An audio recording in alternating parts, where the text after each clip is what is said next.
o sonho do projeto de Deus é que o mundo seja exatamente como Ele criou, um ambiente harmônico, renovado, natural. O texto começa dizendo exatamente isso: pois veja, criarei novos céus e nova terra, e as coisas passadas não serão lembradas, jamais virão à mente. Bom, vamos parar um pouco aqui para entender o contexto desse texto, sem o qual não faz sentido. O povo de Deus, Israel, por desobediência diante de Deus, é levado ao cativeiro babilônico por 70 anos.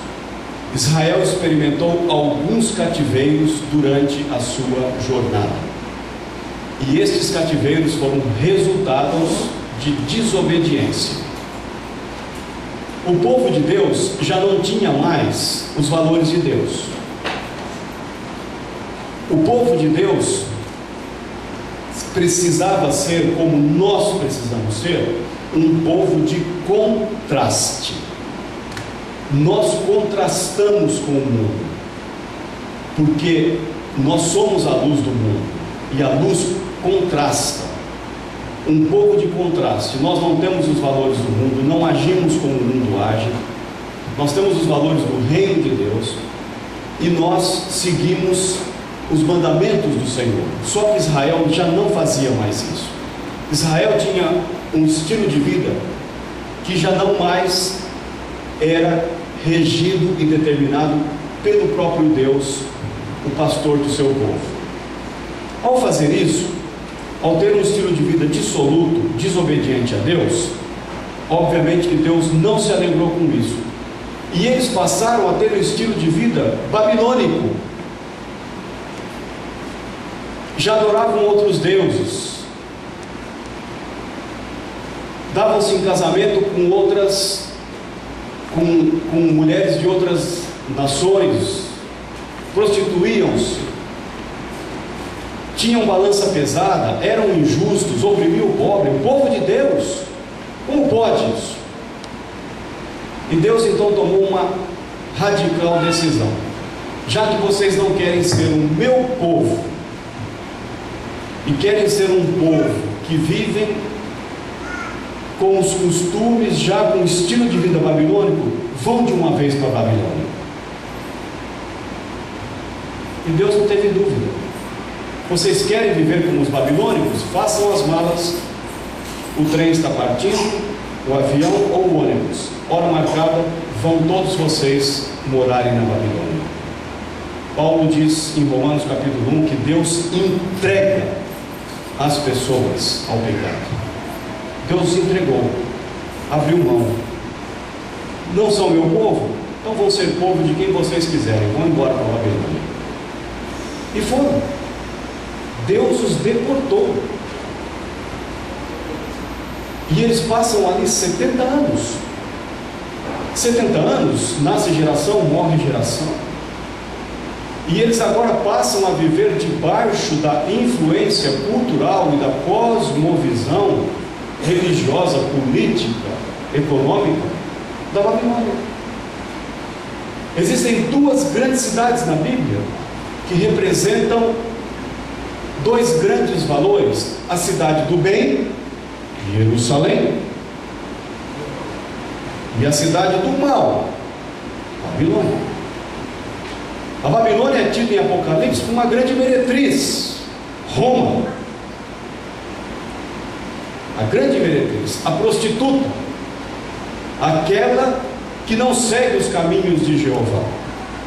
Então, tem duas grandes cidades que prefiguram na Bíblia e simbolizam o bem e o mal: a Babilônia, a cidade do mal, e Jerusalém, Sião, a cidade do bem, cujo pastor é Deus. Mas agora, o povo de Deus vai morar na Babilônia. É um contrassenso ou não é? Vocês estão entendendo o que eu estou falando? Não, gente boa. Estão comigo? Não? Que bom. Como é que pode isso? Os libertos se tornam escravos. Como pode o povo de Deus ser escravo? E lá eles vão. E aí, vocês vão se lembrar de 2 salmos bíblicos que relatam essa história com poesia.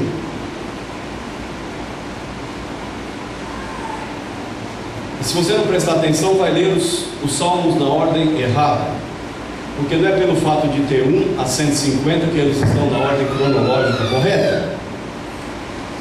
O Salmo 137 deveria ser o Salmo 126, e o 126 deveria ser o Salmo 137.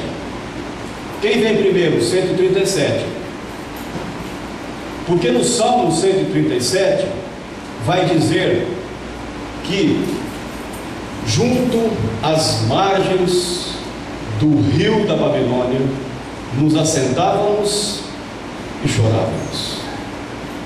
Lógico, quem é escravo tem que chorar mesmo, tem que lamentar. Esse é um salmo de lamento, e se tornou um salmo imprecatório, salmo de lamento. Por quê?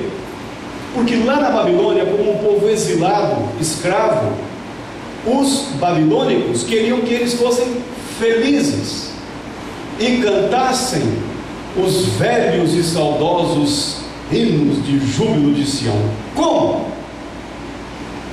Nós temos cantores do exílio no Brasil. Geraldo Vandré vem, vamos embora, esperar, nem saber, quem sabe faz a hora, espera acontecer.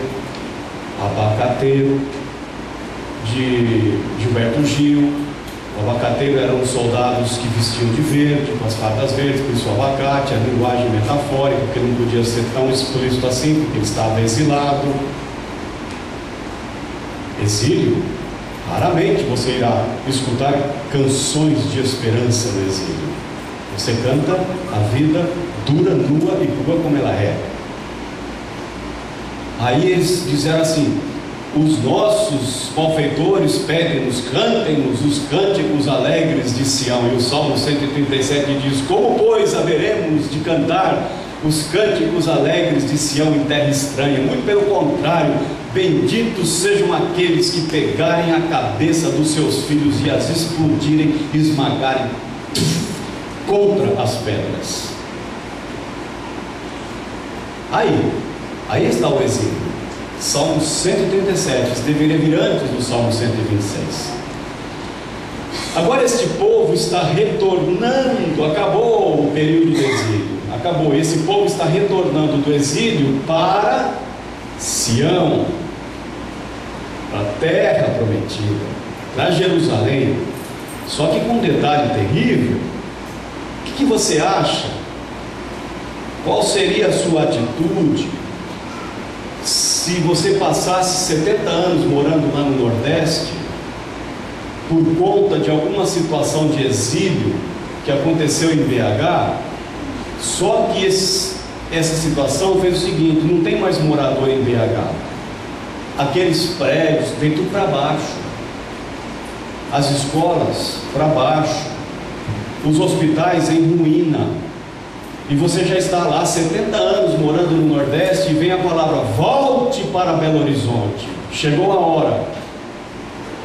Cadê o supermercado para comprar comida? Não tem não. Cadê a farmácia para comprar o remédio que você precisa? Não tem. Cadê a escola para colocar minha filha? Que escola você está falando? Agora o povo vai voltar para a ruína. Então não era melhor ficar na Babilônia? E o povo vai voltar para a ruína. Como está Jerusalém? Assolada. Não tem mais nada. Agora o povo tem que colocar as suas coisinhas que lhe restam, que conseguem trazer, no lombo dos animais, e sair da Babilônia e voltar para fazer o quê? Reconstruir Jerusalém. Tem igreja? Tem não. Cadê o templo? No chão. Onde a gente vai adorar a Deus? Lá na árvore. Nesse processo de volta, Deus revela o grande sonho dele para a cidade. E depois que eles retornam e que vão entrar em Jerusalém e reconstruir não apenas a cidade, mas reconstruir acima de tudo a vida. Salmo 126 diz: quando o Senhor restaurou a nossa sorte, nós ficamos como quem sonha. Então a nossa boca se encheu de riso e a nossa língua de júbilo.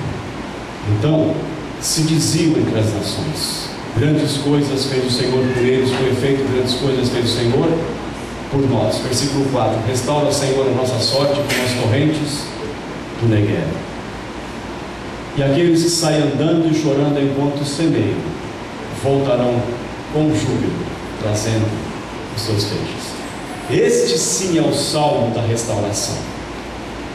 126, que deveria ser o 137, e o 137 deveria ser, na ordem cronológica, o 126. E agora, quando este povo está a caminho, em peregrinação, saindo, eu vos pergunto, irmãos, qual é a motivação que você teria para retornar para Jerusalém, para BH em ruína? Que motivação? Bem ou mal, na Babilônia você come. Bem ou mal, na Babilônia você tem uma casinha, um cantinho. Bem ou mal, você tem um trabalho, ainda que de escravo, mas tem. Mas e agora, na BH em ruína, você tem o que? Nada. Só Deus. Só Deus. A gente tem que ter misericórdia com aqueles que não têm nada na vida. A gente tem que ter misericórdia. Nós precisamos olhar para essas pessoas não com o olhar da sociedade, vagabundos, que querem trabalhar. A gente tem que olhar com o olhar de Deus. Às vezes eles não querem mais não. Dizem que o brasileiro não trabalha, né? Se isso fosse verdade. Dizem que o brasileiro não trabalha. Bom, esse é o baiano. a primeira coisa que Deus diz para este povo é que eu vou criar para vocês novos céus e nova terra. As coisas passadas, leia-se: exílio, tristeza, dor, sofrimento, injustiça, discriminação, não serão lembradas mais. Não serão lembradas. Jamais virão à mente. Mas eu quero chamar a atenção para vocês na primeira expressão de Deus para esse povo exilado. Qual é a primeira expressão? Me ajudem, qual é a primeira expressão? Pois vejam. Literalmente significa o seguinte: levantem as cabeças, olhem para além da montanha. Me encanta essa primeira expressão de Deus a este povo. Pois vejam. Ver o que? Jerusalém em ruínas? Não. Vejam o que eu estou criando para vocês. Eu estou criando para vocês algo novo. Novos céus e nova terra. Seria aqui como se fosse para esse povo a segunda criação de Deus do Gênesis. Deus criou os céus e a terra em Gênesis. E agora, para esse povo que está retornando, um povo sem terra, Deus está criando para eles uma nova terra, um novo habitat, uma nova geografia, uma nova esperança. Mas a gente tem que ver. E para ver, Deus, sabe quando você vai num shopping center, em algum lugar, ou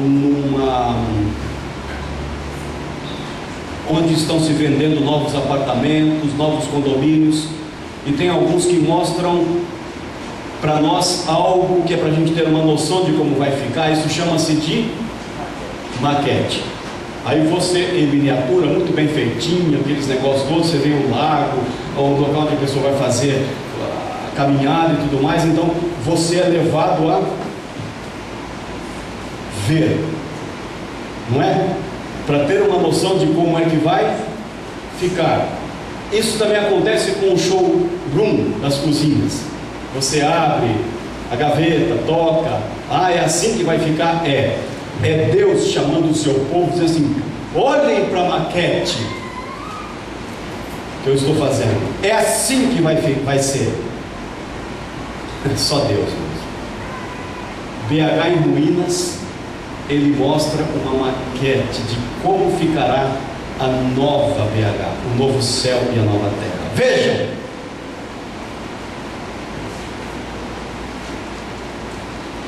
o projeto de Deus para a cidade é que ela seja um ambiente renovador, que ela seja, irmãos e irmãs, céu, no aqui e agora. Que ela seja céu, no aqui e agora. Segundo, projeto de Deus, sonho de Deus para a cidade. Pode mudar, por favor.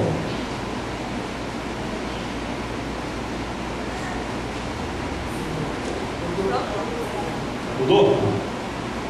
Um povo renovado. Eu quero que vocês percebam a lógica de Deus. Primeiro, Deus cria um novo ambiente, uma nova ambiência, porque a velha não dá, não. Na velha não dá para fazer isso. Deus cria então um novo ambiente. Comece a lembrar da criação. Deus começa criando uma ambiência. Jardim. No jardim Deus coloca quem lá dentro? O ser humano, os animais e tudo mais. Alegrem-se, porém, vejam quantas vezes vai aparecer a palavra alegria e regozijo. Alegrem-se, porém, regozijem-se para sempre do que eu vou criar, porque eu vou criar para Jerusalém. 3, regozijo para o seu povo. 4, alegria, por Jerusalém me regozijarei. 5, e em meu povo terei prazer. 6, nunca mais ouvirão a voz de pranto, nem de choro e de tristeza. Qual é o projeto de Deus para o seu povo na cidade? Um povo renovado, alegria. Deus quer um povo alegre, um povo feliz, um povo que tenha plenitude. Então Deus não está simplesmente preocupado em que você tenha, em que as pessoas tenham um habitat renovado e um habitat novo. Mas Ele está agora criando essa nova ambiência para colocar ali dentro quem? O seu povo. Seu povo. Pastor, isso é para aqui ou é para lá? Aqui. Isso é para aqui agora ou lá para o céu? Aqui. Que as pessoas sempre me perguntam isso quando eu ministro esse texto. É para o aqui e agora ou lá para o céu? É lá no céu que nós experimentaremos isso ou aqui na terra? Então o que nós estamos aprendendo do sonho de Deus é que o sonho de Deus na Nova Jerusalém já está. Preciso colocar algum dedo? Não. Algum construtor, arquiteto profissional de interior, né? Interior, design, vai colocar o dedo? Não. Essa finalmente será a cidade de Deus que ninguém coloca o dedo. Ninguém. Feita por Ele. Acabou. Só que com um detalhe: o povo não está voltando da escravidão para Nova Jerusalém, para Jerusalém em ruínas, não está voltando? Então, preste atenção aqui. Não é todo mundo que consegue entender. Isso é um paradigma. Deus está determinando que o que Ele já fez na Nova Jerusalém seja paradigma para a vida na Velha Jerusalém. Como nós iremos viver na Velha Jerusalém? Entenda-se, BH, São Paulo, Rio. Como nós iremos viver na Velha Jerusalém? com os paradigmas da nova. Ela é para nós, os filhos de Deus, a utopia a ser buscada. Porque ninguém conseguirá de maneira plena, em plenitude, viver na velha sem os paradigmas da nova. Você se cansará desta vida. Ninguém faz social pelo social cristão, porque você se desanimará com isso. Você ajudou 30, tem 800 já na porta batendo. Faça um teste aqui e digam aqui: amanhã, segunda-feira, distribuiremos 30 cestas básicas. Publique no jornal em algum lugar e você vai ver o que vai acontecer. Terão pelo menos 800 pessoas na fila aqui. Você só deu para 30. E o que você faz com as outras pessoas? Ninguém. O nosso paradigma foi dado por Deus, e Deus está dizendo o seguinte: vejam o que eu já criei. Ninguém coloca o dedo nisso. Agora é o seguinte: aquilo que eu já criei tem que acontecer aqui. Estão entendendo, não? Porque tem muito cristão que é escapista, vive aqui como que o que tem aqui que se dane. Eu não sou desse mundo mesmo, e canta alegremente dizendo o seguinte: o céu é o meu lar, um viajante sou. Eu não tenho nada a ver com esse mundo mesmo. Existem dois tipos de cristãos: aqueles que vivem no aqui, já estando lá, e o outro é aquele que vive no aqui com os paradigmas de lá. Um não quer mais nada saber com o que está aqui. Quanto pior, melhor, que Cristo vai voltar. E o cristão que é consciente, que é engajado, é aquele que vive no aqui e agora, a partir dos valores e paradigmas da cidade onde nós estamos indo. Então, nada de escapismo, nada de fuga. Cristãos conscientes é o que devemos ser. E aí Deus coloca esse povo lá dentro para que ele seja um povo feliz. Terceiro sonho de Deus, vai começar a apertar um pouco mais a gente. Ele cria um meio ambiente renovado. Dentro desse ambiente ele coloca gente. E agora, terceiro, nesse ambiente, onde estão as pessoas, o que Deus espera, deseja para a vida destas pessoas? Vida em plenitude.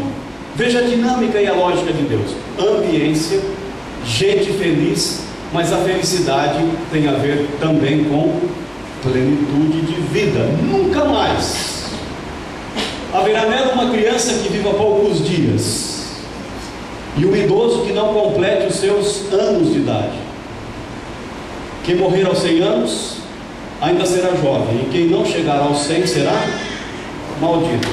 Ora, isso é uma linguagem poética, uma linguagem literal, porque alguém morrerá no céu? Alguém viverá poucos dias? Não. É uma linguagem poética para dizer o seguinte: eu sou Deus do início da vida e sou Deus até o fim da vida. Quem são as duas populações mais vulneráveis de uma cidade? Quem são? As crianças. Isso justifica os nossos ministérios com as crianças, porque elas são as mais vulneráveis da sociedade. E os idosos. Para que serve o idoso na igreja? O que o idoso faz na igreja? Eu tenho muito carinho pelos idosos. O que ele faz? O que ele é permitido fazer dentro da igreja? O que o idoso está fazendo hoje na igreja de Cristo? Só senta, vem para o culto, ou ele também tem participado da missão de Deus? Deus é o Deus que se preocupa com a sua vida em plenitude, desde o início da vida até ao final da vida. E olhem esta foto. saúde para as crianças, saúde para os idosos. Pode passar. Deus cria o meio ambiente. Vocês estão entendendo a lógica? Dentro desse meio ambiente ele coloca o quê? Me ajuda, gente. Deus cria o meio ambiente. Dentro desse meio ambiente ele coloca as pessoas, com a condição de que essas pessoas tenham vida em plenitude. Agora,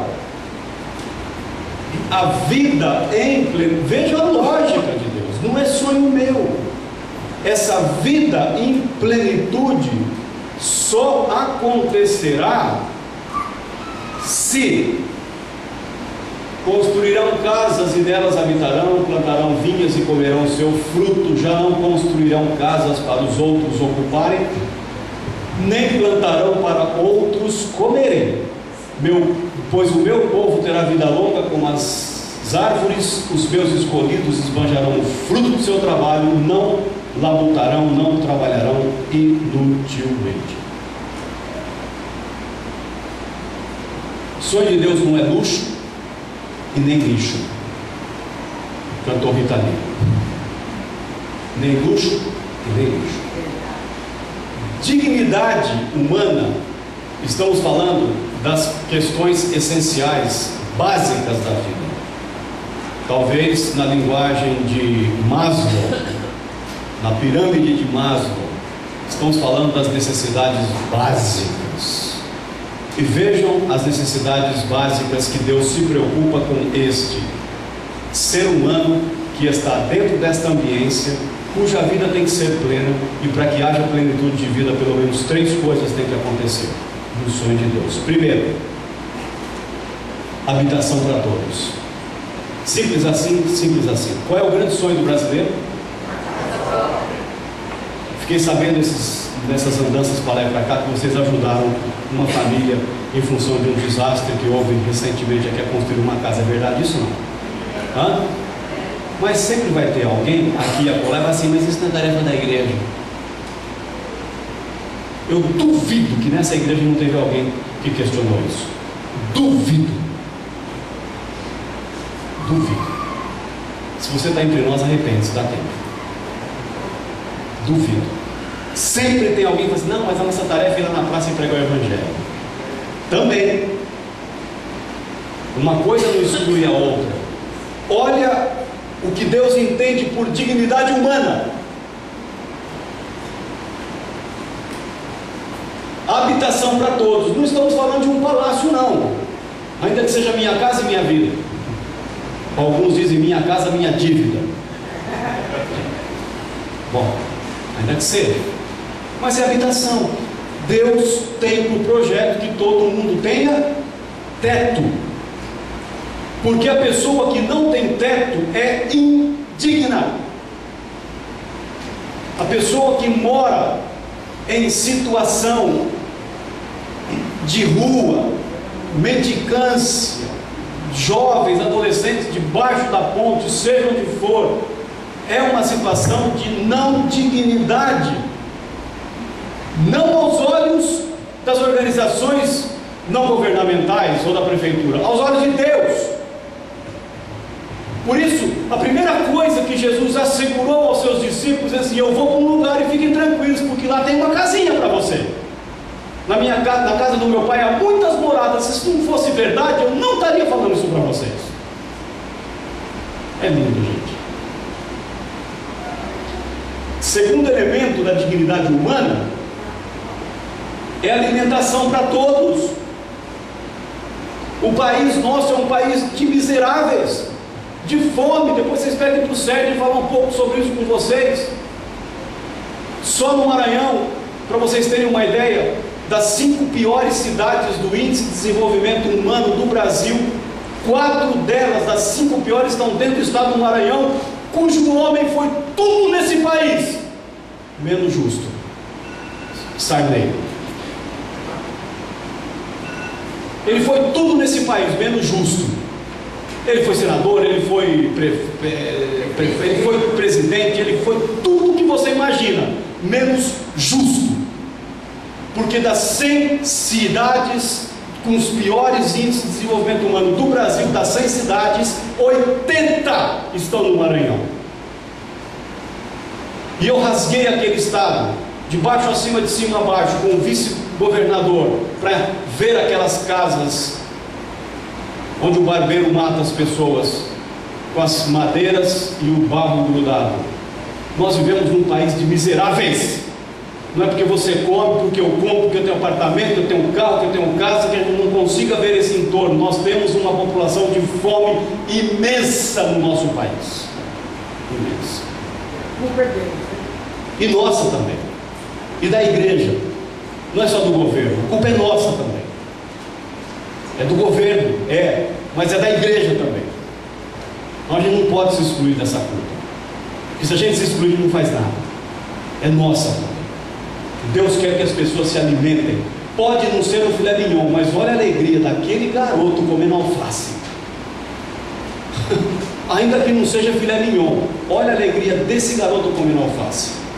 É alimento para todos. O texto bíblico diz: plantarão e comerão. Não serão como os nordestinos que vieram para São Paulo, para Brasília, que edificaram casas e não tiveram casa até hoje. No dia, você sabe disso melhor do que eu, os que têm mais idade do que eu sabem que quando foi fundada Brasília, pelo Niemeyer, no dia da inauguração de Brasília, eles mandaram todos os operários e trabalhadores para fora de Brasília, os candangos. Eles não participaram da inauguração de Brasília, os que construíram Brasília. Não participaram. Porque são pobres, né? Próximo. Vamos, meu brother. Trabalho para todos. Os meus escolhidos esbanjarão o fruto do seu trabalho, não labutarão inutilmente. Alguém já ficou desempregado aqui alguma vez na vida? Nossa, tem bastante gente. Como é que é, gente boa? Levantar na segunda-feira? Hã? Dói, né? Mexe inclusive com a nossa dignidade. A gente se sente indigno, e se sente mesmo. A discriminação é pior. Discriminação é grande. E as preocupações, a conta chega, não tem leite para a criança, e aí vai a vida. Gente, olha o sonho de Deus. Um novo ambiente, coloca a gente para que ela seja feliz. E ali Ele quer que essas pessoas tenham plenitude de vida. E em tendo plenitude de vida, Deus quer que essa vida seja vida de dignidade. Essa dignidade é compreendida por Deus por 3 grandes fatores. Primeiro, habitação para todo mundo. Segundo, alimentação para todo mundo. E terceiro, trabalho para todo mundo. É luxo? Não. Bom, a gente vive para quê? Para tentar ter um lugar para morar. A gente vive para quê? Para trabalhar. E a gente vive para quê? Para ter sustento, para se alimentar. E o cristão coloca um quarto elemento aí, a igreja. Essas são as 4 grandes esferas do cristão. O sonho de Deus é simples. É simples. Vamos embora. Ali, Deus exige que nesse novo ambiente tenham... Tem que terminar, né, pastor? Tem que terminar, né? Nesse novo ambiente, Deus exige que as pessoas agora passem a ter novas condições sociais que vão regular a vida. E quais novas condições sociais são essas? Não. É os sociais é o anterior, não? Tá certo. Novas condições familiares. Gerarão filhos para a infelicidade. Quem que tem o prazer de gerar um filho para ele pedir dinheiro na rua? Quem tem o prazer de criar um filho para ele ser um drogado e estar na Cracolândia? Nós não queremos que os nossos filhos sejam infelizes, porque a infelicidade dos nossos filhos não garante a sustentabilidade geracional. Deus quer que nós tenhamos famílias equilibradas. Eis aí um desafio para a igreja no contexto urbano, pastoral da família. Pastoral da família. A família brasileira está em frangalhos. 50% dos nossos casamentos já terminam em divórcio. Hoje no Brasil já está batendo o índice dos Estados Unidos. 50% dos nossos casamentos terminam em divórcio. Hoje no Brasil. As nossas famílias precisam ser restauradas, precisam ser trabalhadas, precisam ser acolhidas. O que fazer com pessoas que passam por um processo de divórcio? Precisam ser acolhidas. Precisamos trabalhar isso, são novas configurações que surgem no cenário brasileiro. E Deus quer que as famílias, dentro dessa sua ambiência, vivam em novas condições. Sexto, pode passar. Nova relação com Deus. Se alguém perguntasse assim para você hoje, nesse domingo à tarde, eu saindo daqui, escuta, eu gostaria de encontrar Deus, onde eu vou? Você responderia o quê? Vem para a minha igreja? E se ele vier encontrar?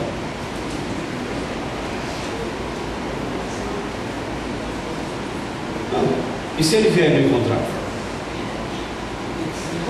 Deus está dizendo que Ele quer estabelecer com o seu povo uma nova relação, uma relação não templocêntrica.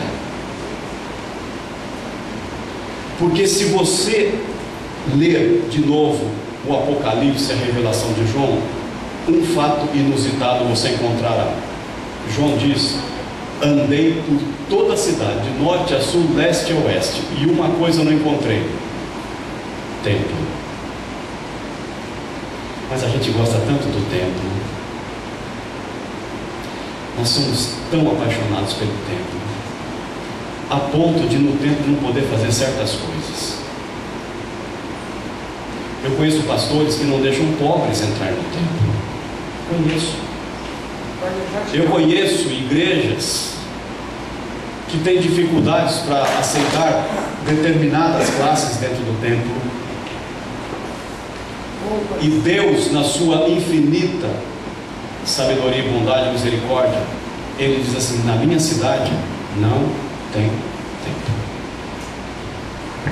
Sabe por quê? Porque João diz assim: eu sou o templo. E nós estaremos juntos diante do Cordeiro de Deus, dizendo a Ele, não no templo, mas diante dele, dizendo: santo, santo, santo é o Senhor, o nosso Deus Todo-Poderoso. Ele é digno de receber todo louvor, toda honra, toda glória. Por isso virão gente de todas as raças, todas as tribos, todas as línguas e nações e adorarão ao Senhor. Por que não tem templo? Porque Deus é o nosso templo. Onde as pessoas encontram Deus na cidade? No mínimo deveriam encontrar na tua vida. E Jesus disse, quando Ele destruiu o templo, que Ele disse que iria destruir o templo de Jerusalém, as pessoas não entenderam nada. Jesus estava dizendo que Deus estava mudando de endereço, que Deus estava mudando de geografia. Agora vocês não mais encontrarão Deus no templo, porque de agora em diante vocês serão templo do Espírito Santo. Se as pessoas perguntarem para você onde eu encontro Deus na cidade, você terá que dizer para elas: olha para a minha vida e você verá Deus. Quem me vê, vê o Pai.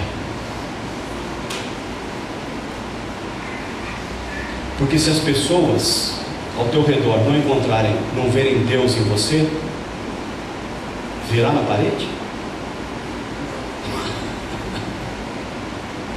Você é o templo do Espírito Santo. E Deus então quer, com as pessoas da cidade e com os seus filhos e filhas, que são os seus agentes da cidade, estabelecer uma nova relação com elas. Qual relação? Antes de clamarem, eu responderei. Antes, ainda não estarão falando, eu as ouvirei. Senhor, já ouvi. Mas Pai, uma intimidade tão profunda que nós não precisamos da mediação do templo. Pastor, você está dizendo que tem que derrubar todas as igrejas? Olha, de vez em quando eu até acho, mas não vão por aí. Porque o templo impede a missão. O templo impede a missão. O que o sonho de Deus está dizendo é o seguinte: eu quero ser encontrado onde você estiver. Onde você estiver. Ninguém precisa ir ao templo para me encontrar. Vá ao templo para juntar-se com outros que já me encontraram, para juntos vocês me adorarem. Mas eu quero ser encontrado onde você estiver. Você vai lá na prefeitura: Senhor, eu estou... Já ouvi. E finalmente, para terminar, Nova relação com o próximo. Olha o projeto de Deus para a cidade. Vocês estão entendendo, gente? E a gente passa pela Bíblia e não vê nem cidade. Nova relação com o próximo. Qual é a nova relação com o próximo que Deus exige que aconteça na sua cidade? O lobo e o cordeiro comerão juntos, o leão e a palha feno como o boi, mas o pó será comida da serpente, e ninguém fará nenhum mal, nem destruição em todo o meu santo monte, diz o Senhor. Eu já fui para a África algumas vezes, e eu já vi um leão, uma vez com uma pata desse tamanho, com uma juba desse tamanho, não tinha mais carne no osso, um osso desse tamanho, ele meteu a pata assim em cima do osso, e assim ele ficava assim, lambia e olhava assim para onde? Não tinha mais carne no osso, mas o bichão estava lá. Eu nunca vi um leão comer palha. Você já viu? National Geographic, você não vê. O que esse texto metaforicamente e poeticamente está dizendo? Acabou a inimizade. Cultura de paz. Cultura de paz. O lobo e o cordeiro. Lobo trucido o cordeirinho. Leão comer palha, a serpente, o pó, a comida, a terra. Deus está dizendo o seguinte: acabou a inimizade. O povo de Deus é um povo gerador e instrumento de uma cultura de paz. Isso tem que começar na igreja. Uma das coisas que mais me trouxe tristeza no ministério pastoral é a fofoca dentro da igreja. Uma das coisas que mais me trouxe tristeza no ministério pastoral foi a fofoca na igreja. Eu aprendi um princípio no meu primeiro ano no ministério pastoral: a igreja que não tem o prazer de falar de Cristo para os outros, terá o prazer de falar dos outros para os outros. Irmãos, se nós não começarmos com uma cultura de paz dentro de nós, imagine o mundo. A Bíblia diz, você colocou esse texto esses dias lá no negócio dos indígenas lá, que a justiça é fruto da paz. Paz. Deus quer uma cultura de paz. Nenhuma sociedade se manterá em pé sem paz. Então que Deus nos motive nesta manhã a olhar para Belo Horizonte como sendo o habitat de Deus, e nos colocando aí como um povo feliz e alegre, que cumpre os seus propósitos, lutadores pela dignidade da vida que Deus propõe, trabalho, alimento, moradia para as pessoas, e sejamos nós um instrumento do sonho de Deus. Termino dizendo, é Deus dizendo: I have a dream. Eu tenho um sonho. Ele pode contar com você?